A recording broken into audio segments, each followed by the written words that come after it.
Hi friends, പുതിയൊരു വീഡിയോയിലേക്ക് എല്ലാവർക്കും സ്വാഗതം. രേവതിക്കുട്ടി ഗ്രേസമ്മനോടും മാമച്ചോടും വന്ന് പറയുകയാണ്, ഷെറി ചേച്ചി പ്രസവിച്ചു. നാണക്കേട് ഭയന്നിട്ട് കൊട്ടാരമറ്റത്തുകാർ മധുരയിൽ കൊണ്ടുപോയിട്ടാണ് ഷെറി ചേച്ചിയുടെ പ്രസവമൊക്കെ നടത്തിയെന്ന് പറയുകയാണ്. അപ്പോൾ ഷെറിനല്ല, നമ്മുടെ രേവതിക്കുട്ടി ആരെയോ വിളിക്കുകയോ വിവരം അറിയുകയോ ഒക്കെ ചെയ്തിട്ടുണ്ട്. ആ വിവരങ്ങളൊക്കെ ഗ്രേസമ്മനോടും മാമച്ചനോടും പറയുകയാണ്. പിന്നെ കാണിക്കുന്നത് അലീനയാണ്. അലീന വന്നിട്ട് മുത്തശ്ശിയോട് പറയാണ് സങ്കടങ്ങളൊക്കെ. ഇതുവരെ കൃഷ്ണമോള് എൻ്റെ ഭാഗത്ത് ഉണ്ടായിരുന്നു, പക്ഷെ കൃഷ്ണമോൾക്ക് വരെ ഞാൻ ശത്രുവായി മാറി. കൃഷ്ണമോൾ ഇപ്പം എന്നോട് മിണ്ടുന്നില്ല. ഇവിടെ എല്ലാവർക്കും ഞാൻ ശത്രുവായി. പക്ഷേ എനിക്ക് ഇവിടുന്ന് പോകാനോ ഇവിടെ നിൽക്കാനോ ഒന്നും പറ്റുന്നില്ല എന്നുള്ള കാര്യമൊക്കെ അലീന ഇങ്ങനെ മുത്തശ്ശിയോട് പറയുന്നുണ്ട്. പിന്നെ കാണിക്കുന്ന ബാലേന്ദ്രൻ ഗോവർദ്ധനെ വിളിച്ചിട്ട് ഒരാഴ്ചത്തേക്ക് എല്ലാ കടകളും അടച്ചിടണം, ഒരു സ്ഥാപനം പോലും തുറക്കരുതെന്നൊക്കെ പറഞ്ഞ് പുതിയൊരു തീരുമാനം ഗോവർദ്ധനോട് പറയാണ്.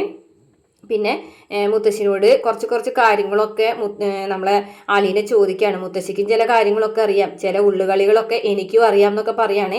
പിന്നെ അതുപോലെ തന്നെ നമ്മളെ വൈജയന്തി ആണെന്നുണ്ടെങ്കിൽ ആകെ വിഷമിച്ചും വേദനിച്ചൊക്കെ അങ്ങോട്ടും ഇങ്ങോട്ടും നടക്കുകയാണ്. ഇവിടെ എന്തൊക്കെയാണ് സംഭവിക്കുന്നത്, എന്താണ് ഇങ്ങനെ സംഭവിക്കാൻ കാരണം എന്നൊക്കെ ആലോചിച്ച് നടക്കുകയാണ്.